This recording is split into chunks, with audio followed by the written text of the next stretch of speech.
فضلا وليس أمرا ادعمونا بلايك للفيديو واشتراك بالقناة.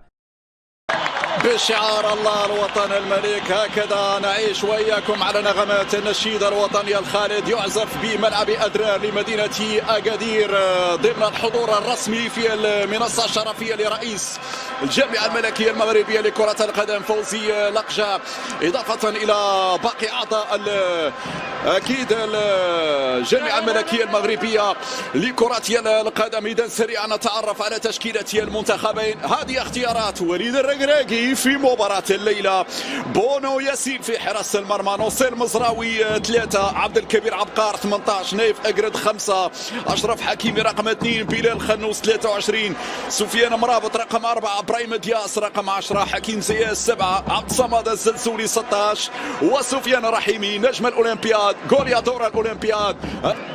بكل هدوء يهيئ الكرة لباطن القدم، لا زالت مغربية فيها عرضية على مستوى في أول مناورة. الزلزولي حط كرة جول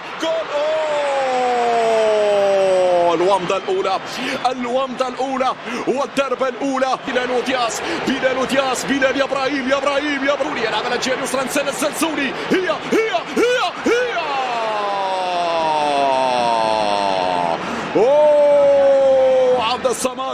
عبد الصمد على بعد هنا مليمتر. اولمبيك دو مارسيل، هذه كرة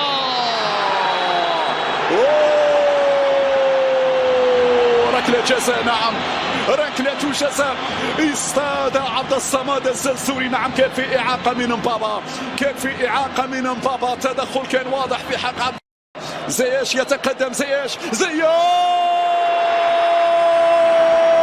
والهدف الأول. زياش بطريقة استعراضية على طريقة الشهيرة بانينكا، في الكثير من الثقة وفي الكثير من الهدوء. ياسين والمدافع بعد ذلك، والحكم ماذا يقول؟ هل فيها لمسة يد وهل فيها ضربة جزاء لفائدة المنتخب الجابوني؟ كورتك يا ياسين، أوباميانغ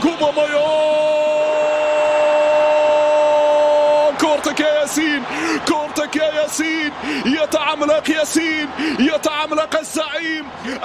الدوري التركي كيف ما كان الحال من الدوريات حتى لو لعب على الجهه اليسرى فليس لديه ادنى مشكل. جمله تكتيكيه، تبادل رايه، عبد الصمد منتخب الجابوني، تحضير تغطيه بعد ذلك، رشا خطيره، لا زالت خطيره، طلع الكره،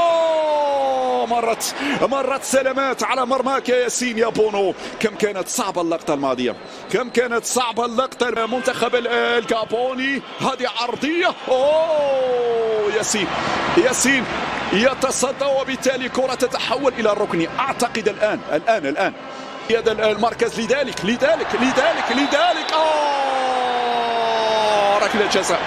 ركلة جزاء إنسانية للمنتخب. تأتي الإشارة، زياش والثاني، زياش على أقصى يسار حارسي المرمى، لا يمر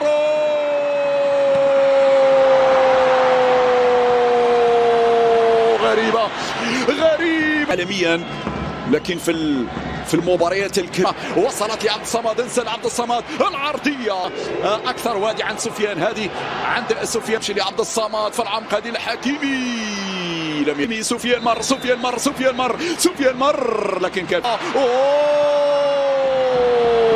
صعب الكرة. مخاطرة كبيرة منك ياسين، لم يكن ونتمنى تتبلور كذلك مع المنتخب الأول. ياسين، هذه كرة تلعب بسرعة، وركلة جزاء أخرى للمنتخب الجابوني. يبدو بأنها ليلة ركلات الجزاء بامتياز، يلا كورتك يا ياسين سجلها. هذه المرة يسجل بيير أوباميانغ هدفان مقابل هدف واحد.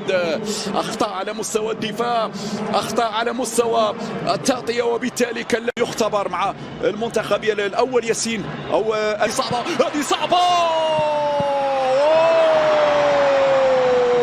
بطل يا ياسين، بطل يا ياسين يا بونو في كرتين صعبتين. ها هو ياسين بونو ينقذ من هدف ثاني في هذه اللحظات. مشكل بالنسبة للمنتخب المغربي في ظل الأسماء الموجودة الآن معنا. إبراهيم مر من الأول والثاني. إبراهيم يا إبراهيم، وإن تأخر بعض الشيء إبراهيم في تسديد، لكن حاول أنه الكرة راسية خطيرة أخرى، بينما الكرة الأمامية وصلت على الجهة. دانيس يرفع هذه الكرة مقوصة. ياسين محمد السيف على عبد الصمد يرفع الكرة في القائمة الثانية. لكن بوطيب آنذاك هذه كرة أمامية تغطية. افريقيا الوسطى انتصرت على ليسوتو سراي، بينما كرة بينية ممتازة. إبراهيم ركز يا إبراهيم، ركز. حكيمي زياش ومبابا يتصدى للكرة الماضية. فرصة أن نتابع أسماء أخرى. دانيس عبد الصمد وجول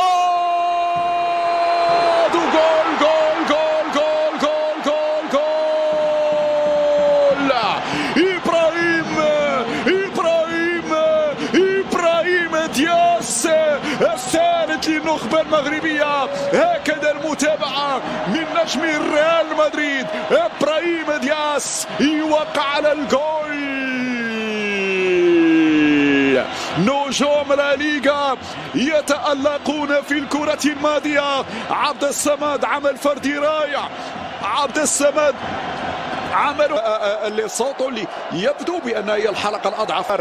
عبقار يلعب الطولية في اتجاه أيوب، أو الطرف الأيسر موكيتو. تبديلات قادمة في صفوف منتخب الجابون. تحرك الزلزولي رائع بين اليمين واليسار. صعبة هذه الكرة. بابيكا ياسين مرة أخرى يتصدى لكرة اللاعب بابيكا.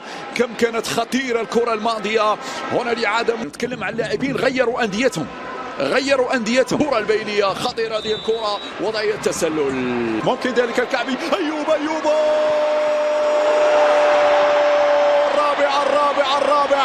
الرابع يا أيوب. كعبك عالي يا أيوب يا كعبي، كعبك عالي يا كعبي. هنا أثبت نعم